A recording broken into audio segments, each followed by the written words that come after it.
Hi, my name is Todd Leonard. And my name is Herb Montgomery, and we're just talking. Want to ask that you would please click the like button, the subscribe button, and the bell icon. And sadly, sometime this week, someone unsubscribed from our channel. So we're back to 99 subscribers. So we really need that 100 subscriber just for complete vanity's sake. It has no actual real purpose. So, but if any of you haven't subscribed and would like to subscribe, that would be fantastic. But anyway, that thanks for doing So each week, for those of you who aren't familiar with this channel, each week Todd and I take a moment to have a conversation about the upcoming weekend's lectionary reading from the Gospels. And our goal is to talk about this passage in the context of love and inclusion and societal justice. But we're also hoping that our conversation will be inspirational in the sense that it won't just be just talking as in justice, but that it'll also inspire you alongside with us to do more in our Jesus talking, Jesus following than just talking, if I can speak this week. So, Todd, what is our passage this week? It makes sense to me. We are in Mark chapter 1, verses 29 through 39. Yeah, so last week we were in the Gospel of Mark, and it was the inaugural exorcism of Jesus. This week, it's Mark's inaugural act of healing. And, right here in the beginning of Mark, these are the two things that Mark characterizes Jesus by, is healing and casting out demons. Now, we spent a lot of time trying to qualify those exorcism stories last week. But this week, it's the other side of that dual emphasis of healing and casting out demons. This week, we're focusing on the healing mostly, and it starts off with the first story of Jesus healing. And the first person to be healed is Peter's mother-in-law, Peter's in-laws. So I don't know if in their culture in-laws were like in-laws today. I mean, I have great in-laws, but just in case you're watching, I have great in-laws. But there's a running stereotypical, joke about in-laws. Yes. So Yes. what are your thoughts on this healing story, Todd? You got anything? Um, it's interesting the um just that it's mentioned at all. It's an interesting, you know, mention. And so again, Mark is such a kind of a bullet point gospel. It's just really generally he's brief and to the point. And so to bring this up, just that he happened to heal Peter's mother-in-law from a fever is like okay. Um, I And guess I'm glad technically, I know that. It's like yeah, And technically, the text doesn't actually say Jesus healed Peter's mother in law. It's in the passive voice. It says that Jesus went in, took her by the hand, and she hmm. got up. And what does it say? It says Simon's mother in law was in bed with a fever. They immediately told Jesus about her. So he went to her, he took her hand and helped her up. The fever left her, and she Yeah. began to wait on them. So there really isn't even an active voice there of Jesus Hmm. actually doing this. Now, of course, shortly after this, when the sun goes down and the Sabbath is ended, the whole town shows up and Jesus spends all night healing people. You know what I mean? Hmm. So Hmm. there's the healing act. But it's interesting that not only is this just like a little blurb, like you said, a bullet point, but it just says Jesus helped her up and the fever went away. Yeah. It's a Yeah. bizarre story. It is. It is. But I think Yeah, I think, but when you look at that in conjunction with what he did after sundown, I think it does, like you said, this is the first time it's mentioned specifically that whether the text is passive or active, that there's healing taking place Mhm. at his hand, around him, and That's it's right. happening, and that is significant as far as following the trajectory of the story.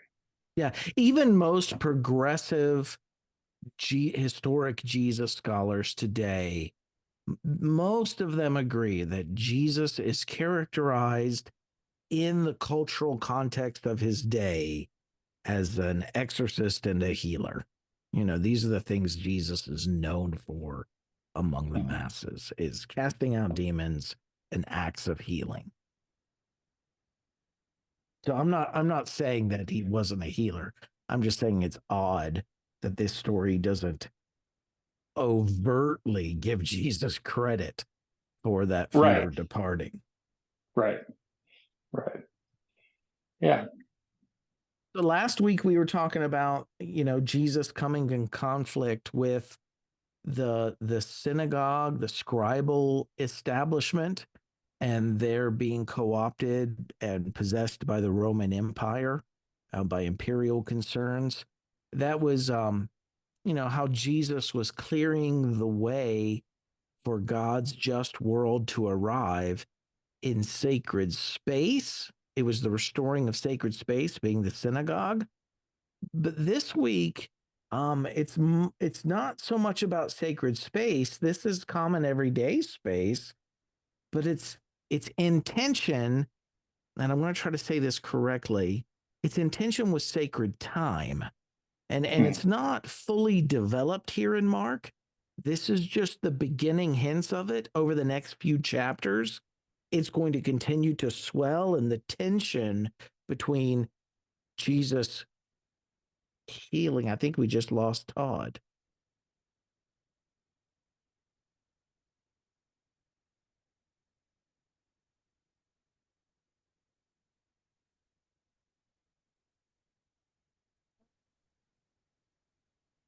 Hey, he's back.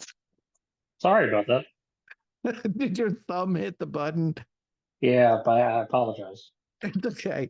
That's great. That's fantastic. This is what happens when technology doesn't. Todd happens to have to be on his phone tonight because his computer's acting up. So, Yeah, my apologies.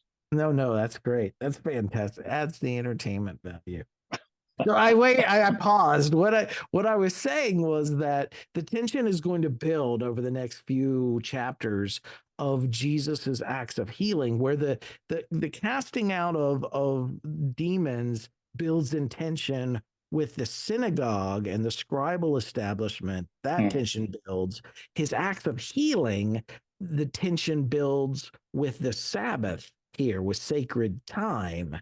And I find that interesting that the rest of the town had to felt like they had to wait till the sun went down and the Sabbath was over for them to bring out their sick Hmm. and the people that needed healing. Which to Hmm. me, that's very contrary to the origins of what the Sabbath was about. Right. That is, I mean, it really is when you consider that that intentional, and everybody knew it. Nobody was trying to come early.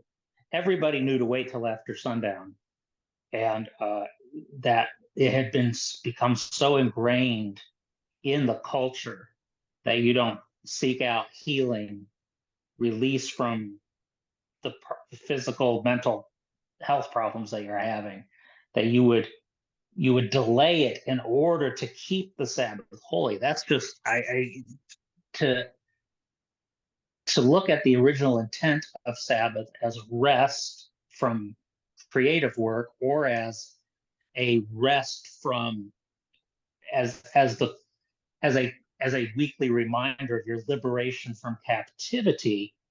um, healing healing is portrayed, which I think is interesting, in how it's um, paired with exorcism with demonic possession. Healing is like a driving out of evil as well, and so it's very much in the line of liberation or bringing rest to people. So you would think Sabbath would be so natural of a time to do the healing, and so this is yeah, very startling uh, that they're waiting till after sundown. Two things that what you're saying brings to mind for me. First, this is an example that happens in many religious cultures where the protection of religious, and it can be doctrines or beliefs or anything of religious value. We try to protect the sacredness of that which we religiously value, or the holiness of that which we religiously value, to the expense of people and their immediate Mm-hmm. needs. In other Mm-hmm. words, people start becoming on the evaluation scale, on the priority of values, on the spectrum of values. People take a lower place than keeping this thing sacred or holy. And Jesus repeatedly flips that over and over again, that people matter most, not religious Mm-hmm. institutions, even the Sabbath. People matter most. And the second thing that what you said brings to mind, the original meaning associated with the Sabbath in the Torah was about liberation for a bunch of slaves. You know what Right. I mean? And it was like you were a slave in the land of Egypt. In 6 days, God made the heavens and the earth. And on the seventh day, God rested. And then he says, neither you, nor your slaves, nor your servants, nor your animals, your livestock, everybody rests on the seventh day. And something I find fascinating about that is that the emphasis, the teachings in the Torah are directed towards what we would call today the employer, not the That's right. employee. Doesn't put the burden on the employee to rest, no matter how much punishment your employer puts you under for doing so. Mm-hmm. It's directed at the employer, saying you need to, and so it was tied to this. Um, I think in all economies, we can get trapped in that cycle of just producing and working and working, and especially in a slave economy where people become commodities themselves.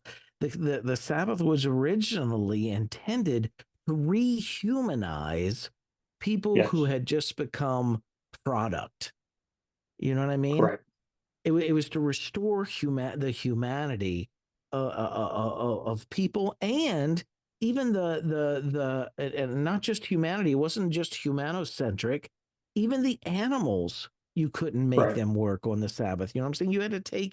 You had to respect the life and the value of all living things. It was a very healing, very liberative institution. And by the time we get to Mark, here are these people that are, if they're going to be healed, they have to be healed outside of Sabbath. The Sabbath now becomes Mm-hmm. a barrier to their healing, to their needs. They have to wait till it passes for them to get to what they need That's to right. get. And so it has become, ironically, the religious leaders had created it into another day of work. It was a day of religious work, of behaving and following certain guidelines in order to keep it holy. And so it became a burden upon the people to keep the Sabbath when they're then working for their survival, uh, 6 other days of the week. I mean, remember, they're not waking up on Sunday morning with their second day off. On Sunday they're Right. going back to work. So Saturday is the only day. The seventh day is the only day they get any break from hard back-breaking work from many of them, and so then even on the day off when they could take care of other things, take care of their loved ones, take care and seek healing if there was, the possibility of healing. They can't even do it then, and so it has been flipped completely on its head, and that shows again.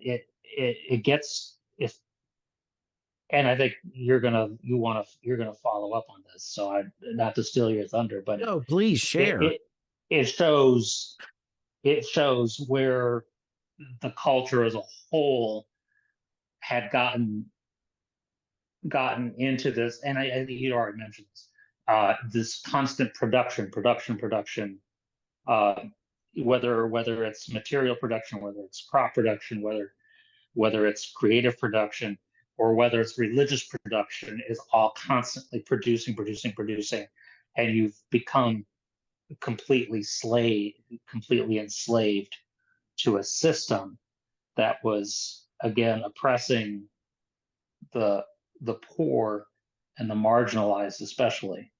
Um, it was the religious elites and the economic elites who were enforcing these things, and the commoner was suffering at their hands.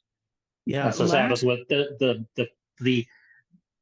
the dysfunction of the Sabbath is symbolic of the broader dysfunction of the economy and the political environment of the time.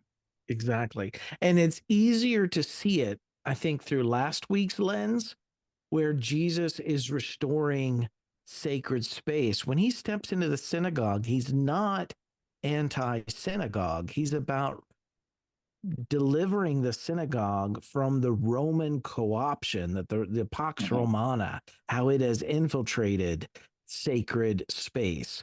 Here in this story, we have it's kind of the parallel to that. It's Jesus is liberating now sacred time from that Pax Romana of production, mhm, produce, and exploitation and extraction and and where the Sabbath had become a burden, now he's restoring it to a time where and the establishment once again gets upset. I mean, we're going to see this in a couple chapters where one of the scribes actually stands up and rebukes the people and says, "Hey, there's 6 days that you can come get your healing on. Come get your mhm, healing on those days." And mhm, Jesus rebukes him, mhm, in that moment too. So again, Jesus is liberating the sacred. He's liberating our world from mhm, the co-option of the Pax Romana here in preparation for the arrival of God's just world, a world that's mhm, safe and compassionate for everybody. mhm.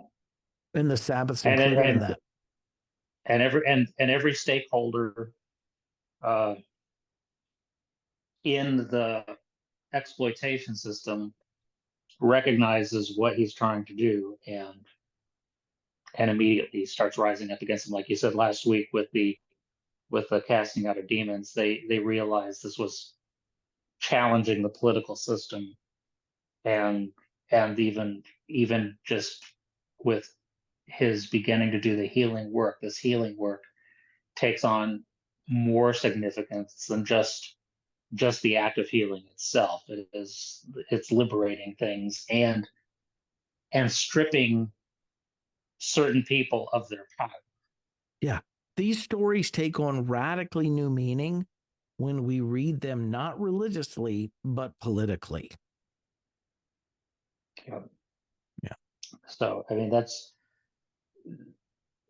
and again you have done a good job in past conversations that we've had on different passages of the Gospels about how Pharisees have been unjustly thrown under the bus uh, for standing against Jesus or standing against the early Christian church. And yet, the reality is that in this story, you are seeing any religious leader and any political leader all being threatened, um, because they have a political or economic or They're uh, invested in the world of Rome. right, and Rome touched everything and everyone. There was nothing, no nowhere or no person that was untouched. And if you wanted to have any power, you had to submit to Rome, and that's what was. And so you see that happening with any of the political groups of the Jewish political groups. They were tied into Rome. So before we jump into maybe some modern applications of how Christianity mm, could be complicit in and co-opted by political goals today, I think there's lots of applications to be made there. I do want to touch a little bit on a modern application too of the Sabbath. And again, just like Jesus was not anti-synagogue, but liberating the synagogue from Roman co-option, that whole establishment, he's not anti-Sabbath here. He's about restoring the Sabbath back to its liberative and healing nature. And I want to share the screen here for a second. Walter Brueggemann, his book on the Sabbath as resistance is a if there's anybody out there that hasn't read it, I want to highly recommend it, especially for applying some of these truths about the Sabbath. Did I share the right one? Yep, there. Can you see that, Todd? Yep. Okay, just make sure I share the right screen. So this is from, again, Walter Brueggemann, Sabbath as Resistance. On page 11, Brueggemann writes, "The way of mammon, capital, and wealth is the way of commodity. That is the way of endless desire, endless productivity, and endless restlessness without any Sabbath." And he preempted this in the preface by writing, "In our own contemporary context of the rat race of anxiety, the celebration of Sabbath is an act of both resistance and alternative. It is resistance because it is a visible insistence that our lives are not defined by the production and consumption of commodity goods. Such an act of resistance requires enormous intentionality and communal reinforcement amid the barrage of seductive pressures from the insatiable insistences of the market." And I just think about how capitalism, for capitalism to exist, it has to continually be growing. And for capitalism to continually be growing, there has to be continual consumption of commodities and working to gain those commodities. But he continues on. "With its intrusion into every part of our life, from family to the national budget," and that's what our economy does. But Sabbath, he says, is not only resistance, it is alternative. So basically, one day a week, you step outside of the rat race of capitalism and you say, you know what? I'm going to stop, I'm going to pause, and I'm going to remember what life is really genuinely all about.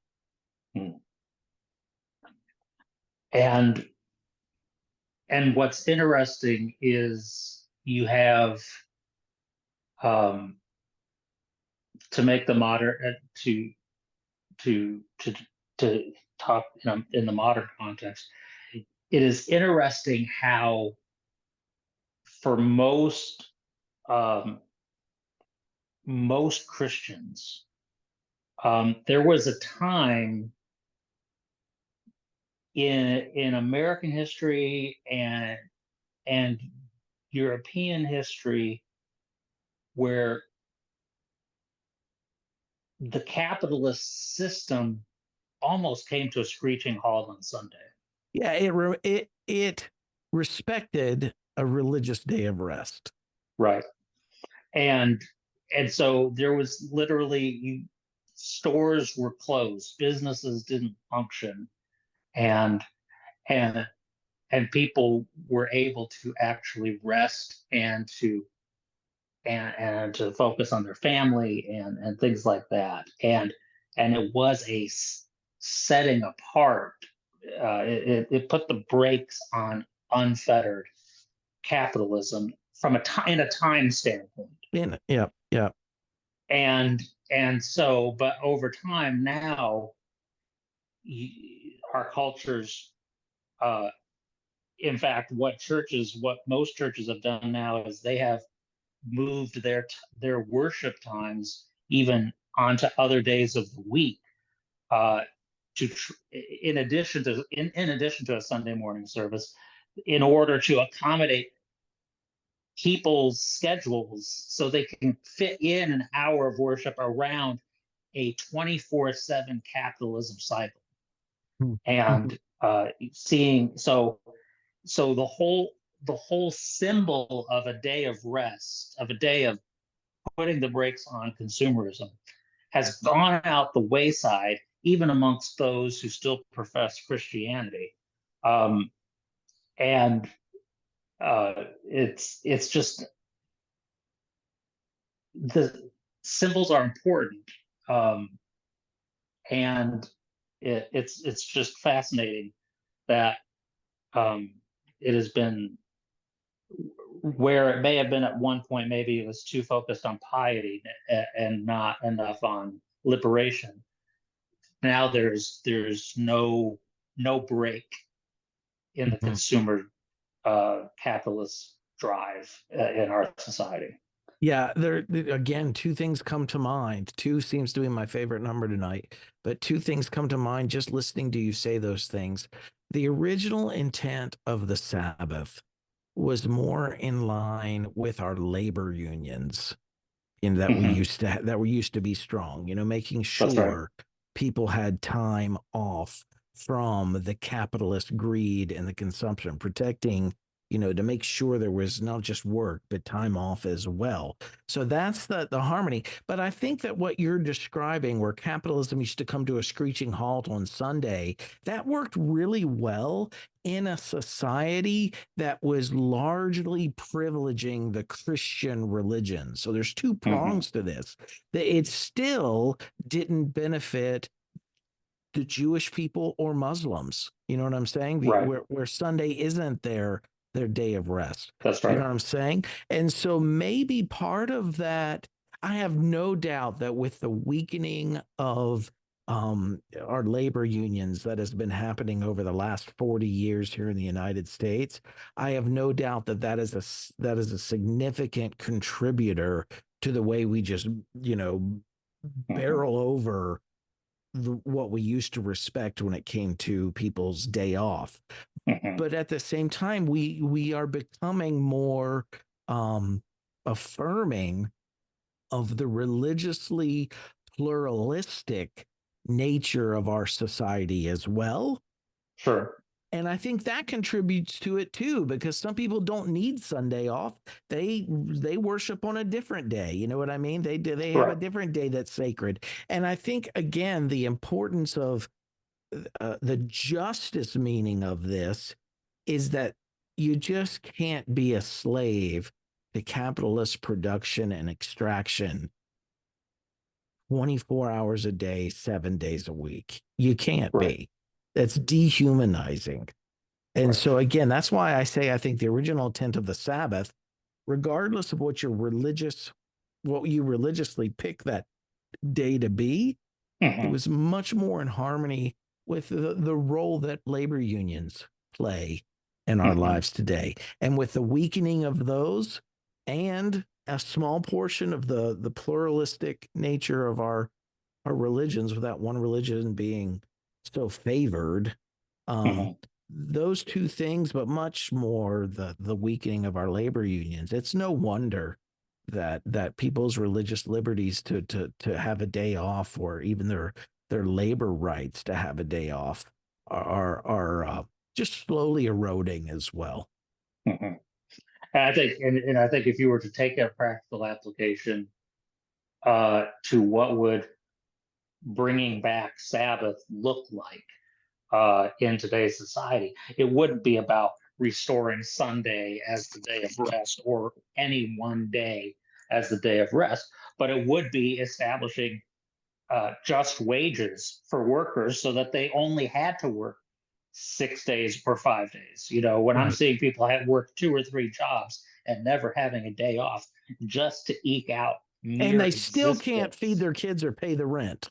That's right.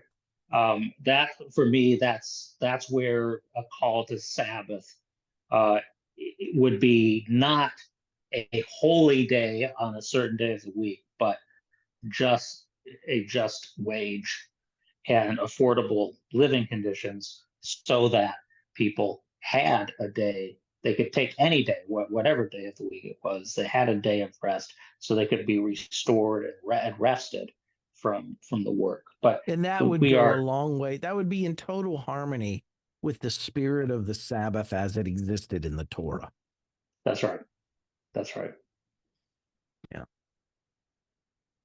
So this passage ends this week with Jesus disappearing, doing a little self-care. He disappears, goes off by himself, spends some time in prayer. That kind of reminded me of how any justice work, for it to be sustainable, those involved have to also engage in self-care as well. But then they finally find him and say, hey, man, everybody's looking for you. And he's like, you know what? It's time to leave. It's time to spread the love. It's time to go to some other villages. That's why I've come, to preach the kingdom far and wide in all, various and sundry different places. And then it ends by saying, so he traveled throughout Galilee, preaching in their synagogues. And even though this was a healing narrative so far, it goes back to last week's and says, preaching in their synagogues and driving out demons. Remember, anytime we talk about his work in the synagogues, it's about that driving out of the demons, because that was the code for Roman possession, inhabiting, co-opting sacred space. But that leads me to today. And we talked about this last week a little bit, and maybe that's why someone unsubscribed. I'm just guessing. It could be totally No, just no. coincidental, or they just, were thinning out their subscriptions. But I'm going to say it again, and I hope we don't lose subscribers this week. But today, through rising Christian nationalism, a political party has co-opted evangelical Christianity, and misinformation today has played on people's bigotries and people's biases, and partisan fidelity has possessed large sections, large sectors of evangelicalism, to the degree that, like in the ancient stories in the Gospels, the people can't free themselves. They're trapped in it. And I just saw a dear friend of mine here locally just posted on her Facebook last night, my favorite part of the Jesus story is when he puts razor wire in the river so that the immigrants can't cross. And she's not a Christian. I mean, for those outside of evangelicalism, like my dear friend, it's quite a puzzle to try to understand how those who claim to follow Jesus can subscribe to just such an unchristlike ideology. You know what I mean?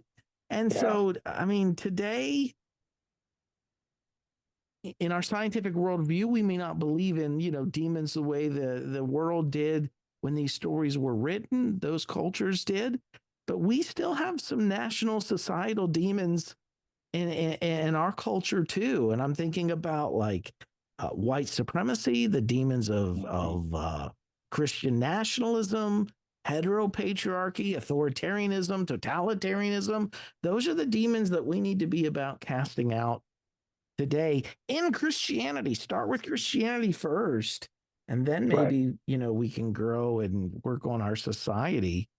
But man, I mean, if the demoniac stories in the synagogues in the Gospel of Mark were about Jesus liberating the sacred from the way it had been co-opted by the Pax Romana, how much more do we see that happening in our own context, in our own applications today? Same stuff's happening. Yeah, absolutely. I hope we still stick with 99 subscribers after what I just said. Next week, I'm going to be asking people, hey, can you like subscribe to our site so we can get up to 80. It's Oh, it's but so difficult. just one more note on the that last the part about Jesus waking up and going out by himself and then telling the disciples it's time to move on. It's a sign again that the casting out of demons and the healing is part of a bigger political movement than it is about just healing as many people as possible, because he could have stayed and healed Oh yeah, more people they were in coming in where he droves. was, but he is creating a movement of bringing that hope and that liberation to the whole region, which required him to keep moving on. And so um, again, there's that. Again, if you're wanting to understand what's going on, Jesus is sticking very carefully to political work in what he's doing, and keeping that as his agenda. And um, again, I think when you it was he's very much working against the political system every step of the way, and why we have to keep our eye on the ball today to do the same work, because it is uh, so sneaky of Mhm. how nationalism and party politics weave its way um, into everything, and corrupt uh, what God wants to do in the world. And for those of you who maybe that word politics is a turnoff, in its most basic definition, when Todd and I talk about Jesus being political, it politics in its most basic definition is just simply how we choose to share space on this planet with each other. That's all it is. And Jesus's teachings of love of your neighbor as yourself, that is a deeply political teaching. That's If right. we were to practice it today, our own politics and economics would begin to unravel, Mm. but yeah, absolutely. If he was taking a more individualistic approach, like is how we're trained to read the Jesus Right. stories, then certainly he would have stayed here in this town Mm-hmm. and just healed as many individuals as possible, because certainly these individuals need it. But he's about doing the preparatory work of liberating the region from from the injustices of empire in preparation for God's just world to arrive. Mm-hmm. Because again, what he's creating is a movement where we would join him in the work of healing and liberation, so that it ends up not being just him doing the work and again being magic Jesus, but instead is unleashing a movement of people who are all engaged in that same work of justice and liberation and healing and restoration. Here, here, here, here. Yeah, absolutely. You got anything else this week, Todd? I think that's it. We made sure to to anger some people, so that we can check that box. And we had technical difficulties, so we can check that box. So I think we've done everything we've wanted to with tonight's presentation.